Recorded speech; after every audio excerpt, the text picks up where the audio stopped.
Ber Manushkam, ber.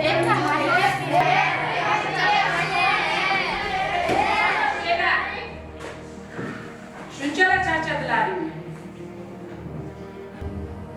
Bular qalam uchun emas, e'tibor uchun kurashyapti. Aslida mehrsiz maktabda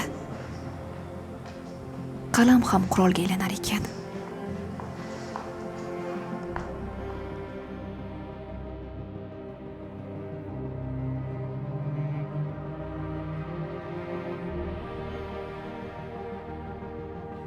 Hamma kutyapti. Kimdir kelib o'zgartirishni. Lekin nega o'sha kimdir? Men emas. Bu maktab ustida toza osmon emas, bosib turgan muammolar bor. Kimdir mas'uliyatni zimmasiga olishi kerak. Senga ishonaman bolajonim. Bizning maktabimizni tuzatish uchun kimnidir kutmayapman. Men boshlayapman.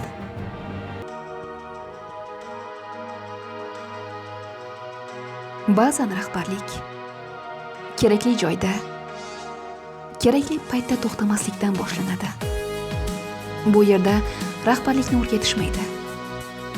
U yerda sizni qayta yaratishadi.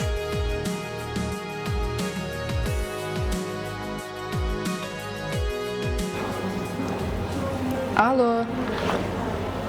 Assalomu alaykum ustoz. Va alaykum assalom. Siz ketdingiz, maktab tinch, lekin hozir qalbimiz bo'sh. Qachon qaytasiz? Biz sizga ishonamiz. Sizga o'xshagan rahbar kerak.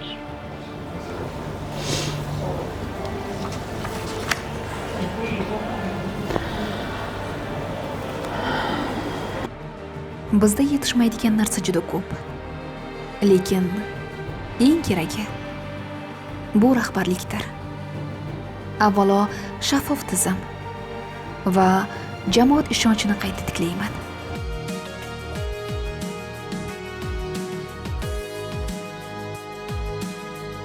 Bizning maktab hali to'liq tayyor emas. Lekin endi u rahbarsiz va umidsiz ham emas.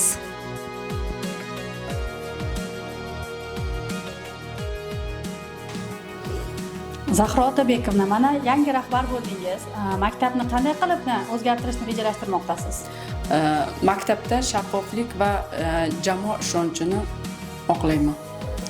Korrupsiya xavfi qanday bartaraf etiladi deb o'ylaysiz? Avvalo qonunlarimiz manfaatsiz va oshkora bo'lishi kerak. Men korrupsiyaga qarshi kurashishni o'zimdan boshlayman.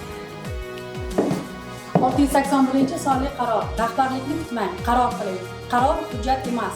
Bu o'zgarishni boshlash uchun kerakli birinchi qadamdir.